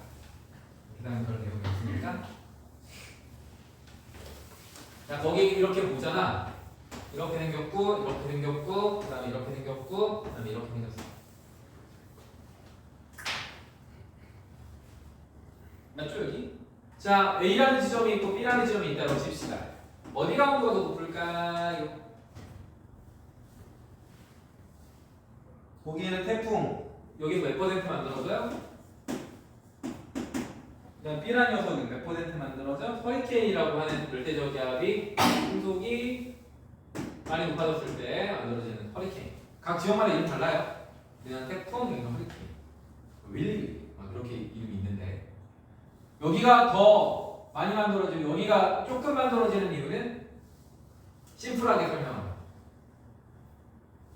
간단하게 설명하면 여기 왜 태풍이 많이 만들어지고 여기는 왜 태풍이 적게 만들어집니까? 왜 많이 만들어지는 것 같아요? 쉽게 생각해요. 태풍이 만들어지려면 뭐가 필요하죠? 에너지가. 그럼 저쪽에 있는 A 바다 물의 온도가 뭐라는 소리야? 높다는 소리야. 높아. 왜 높아? 까지 물어보게 되겠지 문제에서. 왜 높을까? 고등학교 1학년 때 배웠습니다. 대기 대순환으로 인해서 바람이 열심히 불면 그 위쪽에 존재하고 있는 표층의 수가 움직이겠지? 그러면 저기 움직이고 있는 저 위치는 자 쿠로시오 해류라는 녀석이 흐르고 있는 지역이야. 무슨 지역이라는 소리야? 나일류 지역이야. 무슨 지역이라고? 나일류. 그럼 여기가 나일류면 여기가 무슨 지역이야? 한류거든. 아열대순환 기억납니까? 다 까먹었죠? 아열대순환이라는 시계방향으로 봅니다. 여기는 난류 지역이고 여기는 무슨 지역이니까? 한류 지역이니까 상대적으로 서쪽 지역이 훨씬 더 태풍이나 열대 저기압이 잘 만들어집니다. 왜? 이 태풍의 에너지는 뭐라고? 수증기의 장렬. 바닷물의 온도가 뜨거워야지 수증기가 많이 생기고 수증기가 많이 생겨야지 방출하는 열이 많아지고 더더더더 많아지면서 여기 있는 지역이 잘 만들어진다. 이해할 수 있겠습니까?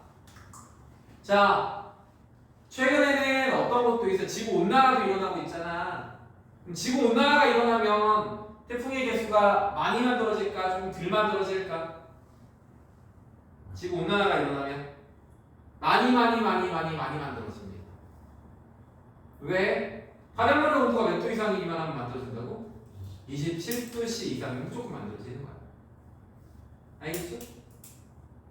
자, 태풍의 개수도 많이 만들어지지만 이런 것도 있다. 자, 27도씨에서 만들어진다며. 그럼 태풍이 만들어졌어. 그럼 27도씨 바닷물의 온도는 어떻게 될까? 바로 떨어집니다. 25도씨, 23도씨 이렇게. 떨어지는 이유는 바람 때문에 혼합층이 많이 만들어져요. 맞아? 그 다음에 저기압이기 때문에 용승도 많이 일어나요. 이래저래 해가지고 바닷물의 온도는 떨어진다. 맞아요? 그러면 당분간 바로 만들어지는 게 아니라 당분간 태풍은 만들어져 안 만들어져? 안 만들어져. 왜? 이 바닷물의 온도가 몇 도까지 회복을 해야 돼? 27도씨까지 회복할 때까지는 태풍이 안 만들어집니다. 맞죠? 근데 지금은 큰일 난 게 뭐냐면 요것도 태풍이라는 것도 에너지 덩어리잖아. 아니야? 에너지 덩어리. 그럼 에너지는 에너지와 에너지 합칠 수 있을까 없을까? 있습니다. 에너지랑 에너지를 합치면 더 뜨거워지겠지. 근데 지금 바닷물의 온도가 몇 도냐면 30도, 31도, 32도 이렇게 많이 높아져. 그럼 여기 있는 녀석을 섞잖아. 태풍이 바람이 불고 막 그러면 섞여봤자 몇 도가 되느냐면 다 섞어서 만들어놨더니 바람이 27도. 그럼 태풍은 원래는 한번 만들어진 태풍들은 왜 바로 만들어지지 않아? 혼합층 효과로 인해서 바닷물의 온도가 뭐해지니까? 낮아지니까. 근데 온난화로 인해서 바닷물의 온도가 그냥 애시당초 많이 온도가 높아져 있으면 그 효과가 나타나? 안 나타나. 그럼 태풍이 바로바로 만들어집니다. 그러면 난리 나는 거야. 알겠죠? 그 다음에 하나 또 원래가 우리가 태풍이 만들어지는 위치가 5도에서부터 몇 도 사이니? 25도 사이지. 어차피 적도에선 태풍이 아무리 수증기가 많이 만들어진다고 치더라도 안 만들어져. 적도는. 왜? 전향력이 없으니까. 바닷물의 온도가 높아진다 하더라도 전향력이 존재하지 않으면 태풍을 만들 정도의 소용돌이가 치지 않는다. 무슨 느낌인지 알겠지? 자, 그러니까 5도씨에서 25도인데 지구 온난화가 일어나면 어느 수치가 배리어가 커져. 5도는 그냥 가만히 멈춰 있을 거예요. 아래쪽엔 전향력이 없으니까. 어디서? 25도에 있는 숫자가 30도까지 올라갈 수 있다는 거지. 그래서 작년에 태풍이 30도에서 만들어질 뻔하다 사라졌어요. 아직까지 바닷물의 온도가 좀 낮으니까. 여기 30도에서 태풍이 만들어지는 순간 큰일 납니다. 우리 죽어요. 알겠죠? 그런 것들이 있다라고 보시면 좋을 것 같아요. 어떤 느낌인지 알겠죠? 이런 느낌으로 문제를 풀어주시면 36번. 자, 대서양보다는 태평양에서 더 많이 만들어진다. 이거 자료에서 문제고 보면 즉이 어디니? 태풍이 어느 쪽에? 태평양 쪽에 훨씬 더 많이 만들어지고 있는 거 보이죠? 맞죠? 자, 그 다음에 서태평양보다 동태평양에서 더 많이 발생한다. 이거 어디가 맞아? 틀려? 틀리죠? 자, 그 다음에 디귿 북반구보다 남반구에서 더 많이 발생한다. 어디가 훨씬 더 많이 발생해? 북반구가 훨씬 더 많이 발생합니다. 선생님 이거 외워야 되나요? 안 외워도 돼요. 안 외워도 돼. 알겠지? 반드시 이 그림이 확대되어 있는 상태로 시험 문제가 출제가 될 거야. 알겠죠? 그래서 자료를 잘 보고 해석해서 문제를 풀어주면 좋을 것 같아. 자, 하나만 직접 두 개만 풀고, 내가 설명 안 한 게 하나 있구나. 자, 43번 문제 한번 풀어보시고, 43번, 44번, 43번하고 44번만 한번 풀어봅시다. 그 다음에 내가 45번 설명하고 앞기사로 넘어갈게요. 43번하고 44번 풀어봅시다.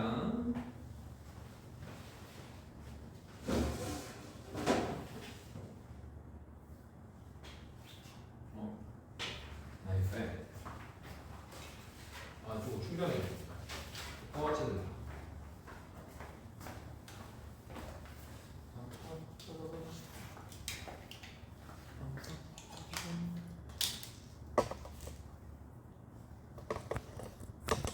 프로니 44%.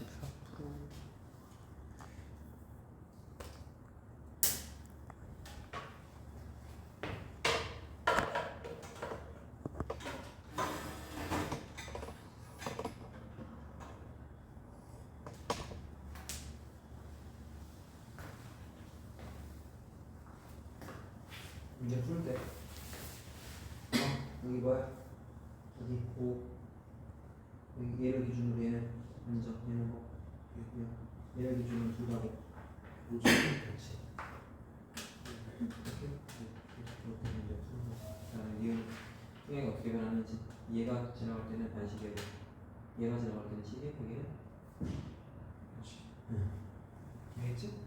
44번은 잘 읽어보면 태평 분식 태풍이야. 자, 이렇게 해서 몇 시간인가? 이렇게 하루 이만큼이 뭐가 될까? 속도 이만큼 이동에 따른 비용. 여기 지나갔더니 어떻게 이동? 빠르게 이동하지? 맞아? 이렇게 되고, 그 다음에 기본적으로 태풍의 기압 자료를 주면 기압 보고 판단하면 돼. 970이 강한 거야? 960이 강한 거야? 초기압이니까 당연히 960이 강한 거예요. 알겠죠?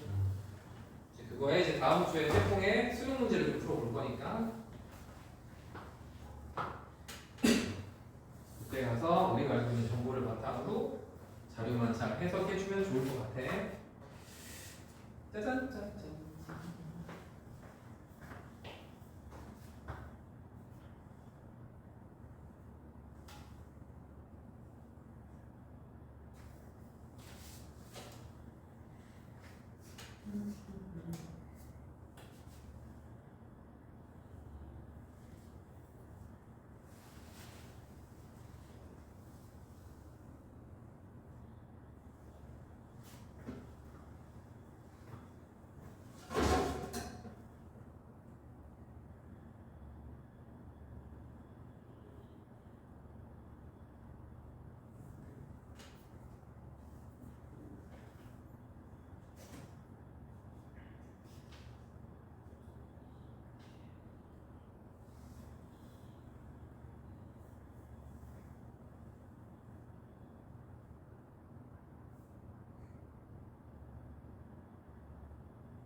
그 44번은 그 태풍 모형 하나하나가 날짜를 나타내는 거고, 그 날짜 간격 사이만큼 이동을 했다라는 걸 나타내는 거거든.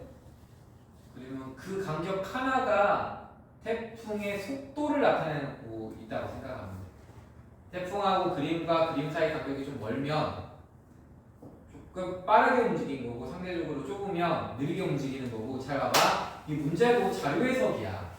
알겠지? 일반적인 일반론은 30도 밑에 있을 때는 속도가 빨라야 돼, 느려야 돼? 느려야 되는 게 맞아. 그럼 전향점 넘어가게 되면 속도가 뭐 해줘야 돼? 빨라져야 되는 게 맞아. 근데 이런 자료를 제시를 해놓고 전향점 이후에 속도를 더 느리게도 만들 수가 있습니다. 그러니까 자료를 보고 정확히 좀 판단을 하는 거야. 알겠죠? 내 생각이 그게 개입돼 버리면 안 돼. 알겠죠?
자, 43번.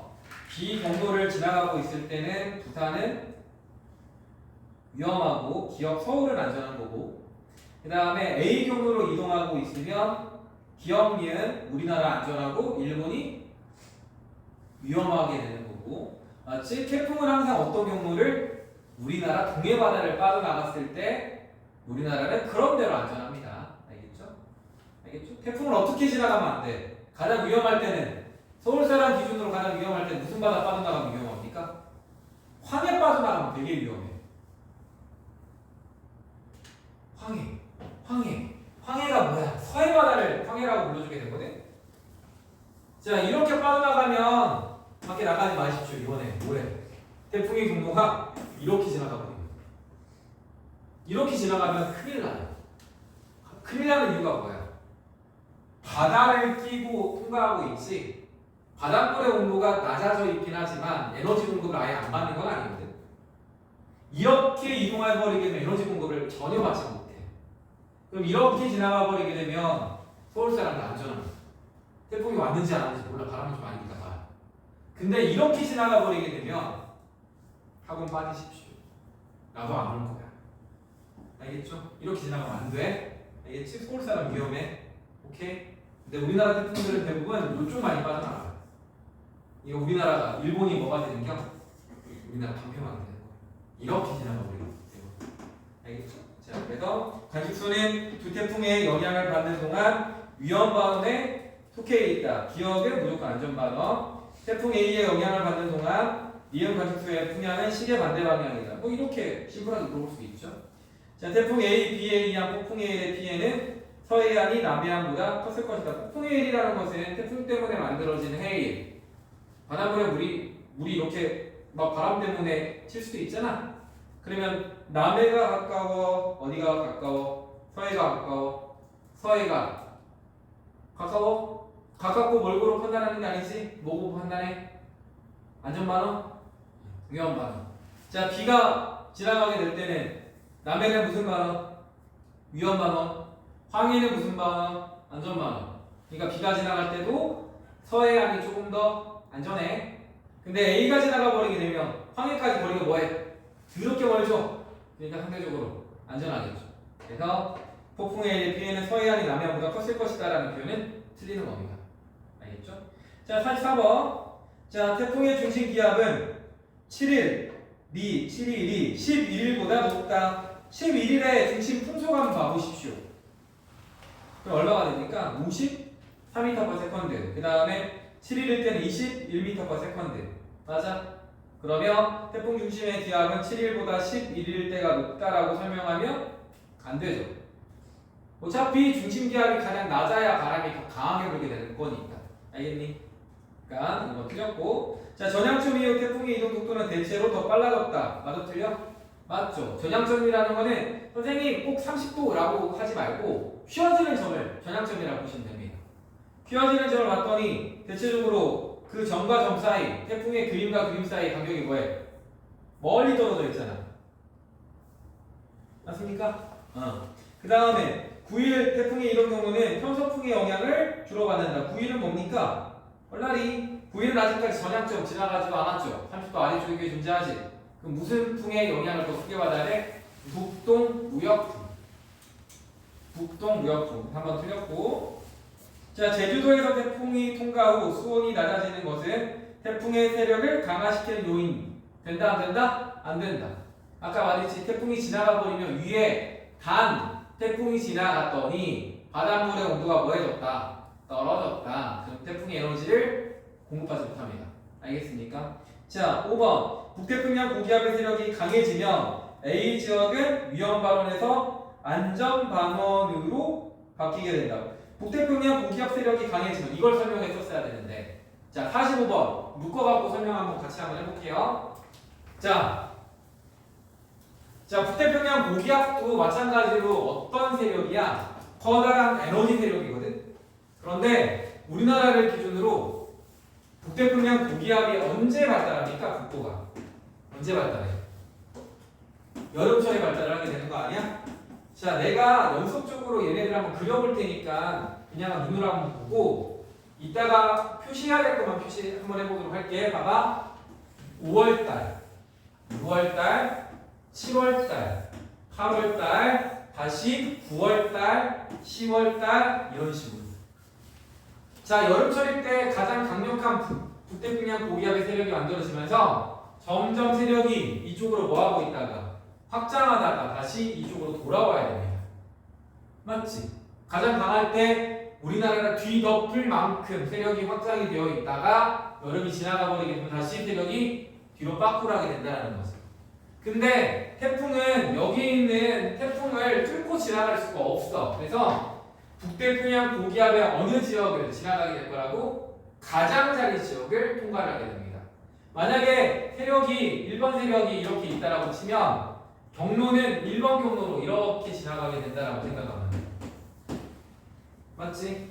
자, 2번 세력이 이 2번 시기일 때가 북부의 그 뭐죠? 크기 자체가 여기서 이렇게 경로가 만들어진다라고 치면 이렇게 2번의 경로를 따라서 움직이는 거라고 생각하면 돼. 일반적으로. 맞아요? 그러니까 북태평양 세력이 가장 강해져 있는 우리나라까지 뒤덮고 있는 이 시기 때는 우리나라가 태풍의 영향을 받아 못 받아? 못 받아요. 유일하게 북부가 우리한테 도움이 되는 그 시기가 언제냐면 여름철. 덥고 습하고 그건 냅싸두고 우리나라를 태풍이 지나가지 않도록 그냥 막아줍니다. 맞니? 자, 그럼 거기에 있는 녀석을 보면 이것도 마찬가지야. 정확히 자료에서 문제야. 자, 6월 우리나라 뒤덮고 있는 거라고 생각하면 되고 7월, 8월이 되면 될수록 북태평양 고기압의 세력은 어떻게 된다고?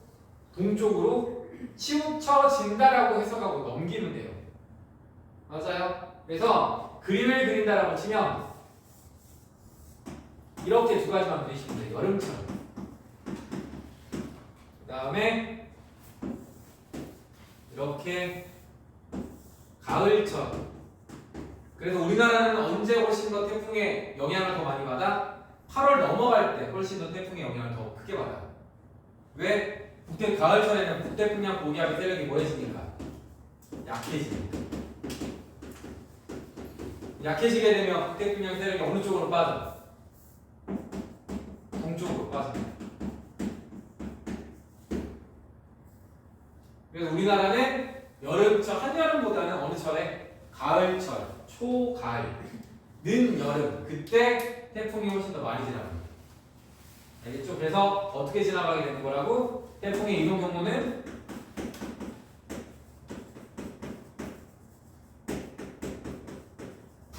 북태평양 고기압의 무슨 자리? 가장자리를 지나가고 있다라고 생각하시면 됩니다. 알겠죠?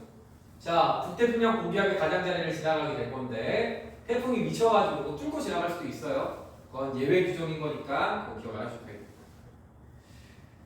자, 태풍에 대한 설명을 옳은 것만을 복기해서 있는 대로 골라주시면 기억 20도 아래쪽은 대체적으로 태풍이 어느 쪽으로만 이동합니까? 20도 아래는 서쪽으로만 이동하지 않아?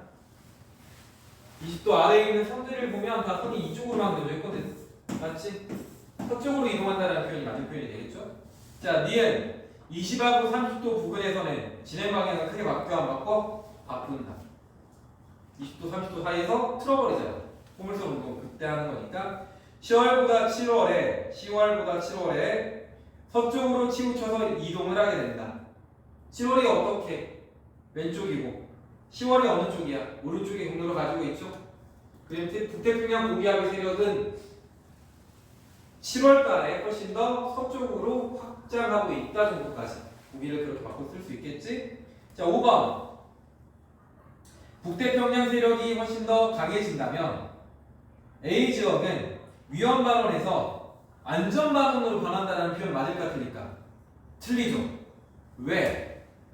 북태평양 세력 자체가 뭐해지게 되면 강해지게 되면 더 어느 쪽으로 우리나라를 뒤덮게 만들게 될 거고 그럼 경로는 훨씬 더 왼쪽으로 치우치게 될 거고 위험 발언이었었던 지역은 계속 위험 발언으로.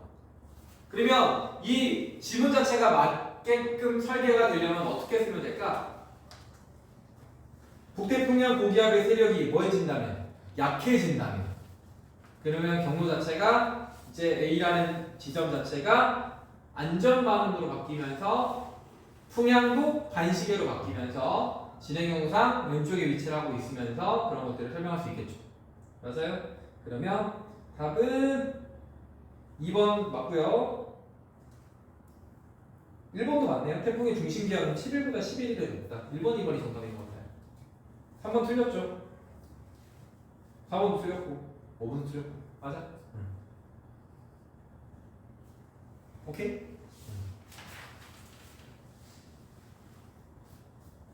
A자, M자. 근데 M자를 기억하려고 하면 진짜 기억 못하더라고. M자, M자는 어디를 통과하고 있는 거라고? 태풍의 눈이야. M자를 항상 까먹던데. 까먹지 말라고 맨날 까먹던데. M자는. 그래서 M자 항상 좀 기억했으면 좋겠어요. M자. 자, 앞뒤상의 내용만 간단하게 그리고 잠깐 쉴게요. 다음 주면 진도가 끝나려나. 근데 앞에 있는 절대 연령을 다 까먹어가지고 이거를 해야 될 것 같으니까. 샤.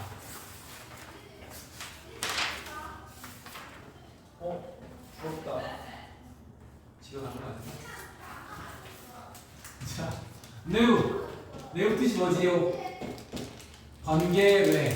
이거가 번개외. 비우. 번개를 동반한 비구름을 뇌우라고 부릅니다. 자, 그래서 뇌우는 자 뭐가 일어나야 되는 거냐면 강력한 만들어지려면 강한 무슨 기류가 동반이 돼야 돼? 상승 기류가 동반이 되어야 합니다. 강한 상승 기류. 그럼 강한 상승 기류를 만들 수 있는 경우들을 한번 만들어 보도록 할게. 자, 우리가 앞에서 배웠었던 무슨 적이야? 온대적이야. 그 다음에 앞에서 배웠었던 무슨 적이야? 열대적이야. 그 두 가지는 강한 상승 기류를 동반할 수 있는 지역들이 있어. 자, 온대저기압에 무슨 전선? 온대저기압에 무슨 전선? 한랭전선입니다. 자, 내우가 뭔지 모르겠지만 강한 상승 기류가 발생을 해야 번개도 치고 비도 내릴 수가 있다는 거예요. 그냥 두 번째 또 뭐도 있을까? 열대저기압에 이런 거 태풍. 자, 태풍은 거의 전 구간 내우 구간이 되게 되는 거고 온대저기압은 한랭전선에서만 내우 그룹이 만들어지는 거라고 생각하시면 됩니다. 자, 그 다음에 세 번째는 국지적인 가열. 국지가열이라는 거는 전체가 고르게 뭐 가열되는 위치보다도 한 스팟 자체가 집중적으로 가열이 되어버리게 되면 그게 국지적 가열이라고 불러주게 되고 국지적 가열은 강한 상승 기류를 동반을 하게 된다는 거죠. 그 다음에 뭐를 타고 올라갈 때? 산을 타고 올라갈 때. 산을 타고 올라가게 되면 산 사면을 바탕으로 상승 기류가 강하게 형성이 될 거고 그걸 바탕으로 구름이 형성되면 높은 형태의 구름이 만들어지게 된다는 거지. 이런 형태들이 어디서 일어날 수 있는 강한 상승 기류를 만들어낼 수 있는 지역들이라고 생각하시면 좋을 것 같아요. 기본적으로 강하게 상승 기류가 만들어질 수 있으려면 강한 가열, 그러니까 뭐 국지적 가열이 아니다 하더라도 어느 한 지점이 강하게 가열되어 있다는 표현이 들어가 있으면 어느 지역이 강하게 가열되어 있다는 표현이 들어가 있으면 내우가 만들어질 수 있다고 생각하면 돼.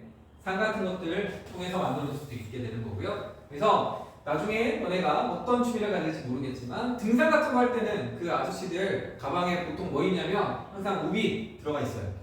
언제 비가 내릴지 모르니까. 맞아요? 자, 그래 내우라는 것들을 만들어 볼 건데 자, 첫 번째, 두 번째, 세 번째 이 세 가지만 설명하고 잠깐 쉴게요. 첫 번째 무슨 단계냐면 국지적 가열이 일어나가지고 이제 구름들이 점점 쌓이고 있는 무슨 단계? 적은 단계라는 게 있습니다. 쌓을 적 구름은 자 적은이라는 거는 이렇게 보통 삼각형 형태로 구름이 이렇게 많이 만들어져 있던데 이렇게 만들어져 있고요. 여기는 구름의 높이도 상당히 되게 높습니다. 5에서부터 거의 한 8km까지. 뭐 적은이라는 게 막 1km, 2km 구름이 아니라 엄청나게 강한 형태. 여기가 가열이 되면 가열을 통해 가지고 강한 상승 기류가 만들어지게 될 거고 여기 있는 내우 같은 경우들은 태풍 같은 경우들은 에너지를 꾸준히 공급받으니까 내우가 계속 유지가 될 수 있지만 여기서 설명하고 있는 거는 단시간 안에 만들어지고 있는 현상들을 보통 설명하게 됩니다. 그걸 통틀어서 우리는 악기상이라고 불러주게 되고요. 맞아? 그러면 여기가 가열이 되고 이렇게 내우가 만들어질 때 시간이 오래 걸려? 적게 걸려? 조금 걸린 거야. 그럼 여기가 수증기가 충분할까 충분하지 못할까? 수증기가 충분하지 못합니다. 그럼 물방울의 크기가 커 작아? 작아. 그럼 중력으로 인해서 물방울이 떨어지지 않습니다. 물방울이 막 모이고 있었던 시절인 거지. 맞니? 자, 그러면 여기서는 비가 내린다 안 내린다? 비가 내리지 못한다라고 설명하는 게 합리적인 거지. 물방울이 충분히 아니 비가 내릴 정도의 수증기가 모이지 못했기 때문에 여기서는 비가 내리지 않는다라고 설명하는 거야. 이해할 수 있겠어요? 비 내려 안 내려? 안 내려. 또 근데 또 100% 비가 내리지 않습니다라고 설명하면 또 맞아 틀려. 또 틀려요. 지구가 그지 같아. 아무튼 무슨 말인지 알겠죠? 자, 그 다음에 여기 다음 단계가 무슨 단계? 성, 수, 땅, 내우 구름을 성숙시킵니다. 자, 성숙이 일어나기 위해서는 꾸준히 뭐도 공급받아야 돼? 에너지도 공급받아야 돼. 맞아? 이 녀석의 에너지원 마찬가지 수증기의 잡열입니다. 수증기가 위로 올라가게 되면 구름 만들면 다시 에너지를 방출시키겠지. 태풍만큼 꾸준하게 공급받지 못한다 하더라도 수증기의 잡열이 이 내우를 만드는 에너지원이라고 생각하면 돼. 그러면 수증기의 잡열이 만들어지기 위해서는 기본적으로 무슨 기류가 계속 존재하고 있어야 돼? 상승 기류. 그래서 여기 있는 녀석의 구름은 11km에서 13km 정도가 만들어져 있고 여기서 엄청나게 강한 상승 기류가 계속 존재를 하고 있는 상황에서 뭐까지 내려? B까지 내리는 하강 기류까지 존재하는 이런 형태의 구름이 존재하고 있으면 얘네들을 성숙 단계라고 보시게 된다는 거죠. 여기는 상승 기류도 존재를 하고요, 무슨 기류도 존재를 하고, 하강 기류도 존재를 하고, 이런 녀석들의 구름을 우리는 내부의 성숙 단계라고 보여주게 된다는 거죠. 그럼 성숙 단계에 도달을 해버리게 되면 내리고 있는 B는 무슨 B가 내리게 될까? 수증기가 충분히 많이 만들어지고 얘가 떨어질 순간 하강 기류까지 타고 내려오다 보니까 이 B의 이름은 토나 기가 만들어지게 되는 거죠. 그럼 소나기는 이제 물이 B로 내려서 뿌려지게 되면 주변에 있는 열들을 흡수를 하겠지. 여기 있는 녀석들이 이제 서서히 식어가기 시작하게 되는 거 맞아? 그러면 이 소나기는 지표의 냉각을 초래를 하게 된다는 거지. 그러면 더 이상 여기 있는 세 가닥이 두 가닥으로, 두 가닥이 한 가닥으로, 한 가닥이 이제 없어지는 이런 단계가 만들어지겠죠. 자, 그러면 이 마지막 단계는 무슨 단계? 구름의 형태는 더 퍼져 있는 모습도 훨씬 더 많지만 무슨 단계로? 소멸 단계로 접어듭니다. 무슨 단계? 소멸 단계. 소멸 단계가 일어나 버리게 되면 이제 여기는 지표면이 냉각이 일어났기 때문에 상승 기류가 하나씩 사라지게 될 거야. 그럼 오롯이 이제 어떤 녀석들만 내리게 되는 거지?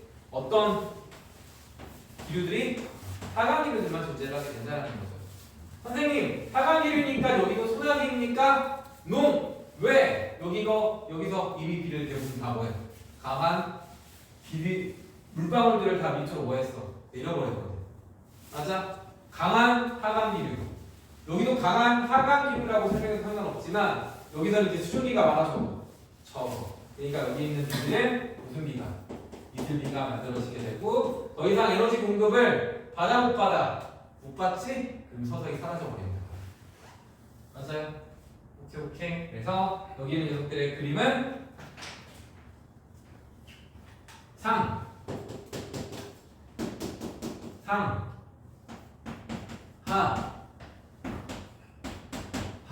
이렇게. 맞아? 그 다음에 어떤 한 지역을 바탕으로 자 여기가 A 지역이고 여기가 A, B 지역이고 여기가 C 지역이라고 이야기를 하게 된다라고 치면 여기는 이 지역이 무슨 지역이야? 성숙 단계가 되게 되는 거지. 맞지? 왜? A, B 둘 다 존재하고 있는 거니까. 맞아요? 그래서 여기에서 만약에 어느 지역에서 B 지역에서 B가 내리고 있다 라고 하게 되면 여기가 무슨 기류? 하강 기류가 만들어지는 거죠. 여기도 그러면 A, B, 여기도 B라고 써야 되겠네.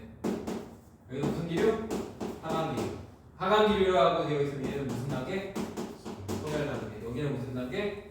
이제 적응 단계 이렇게 불러주면 되지 않을까?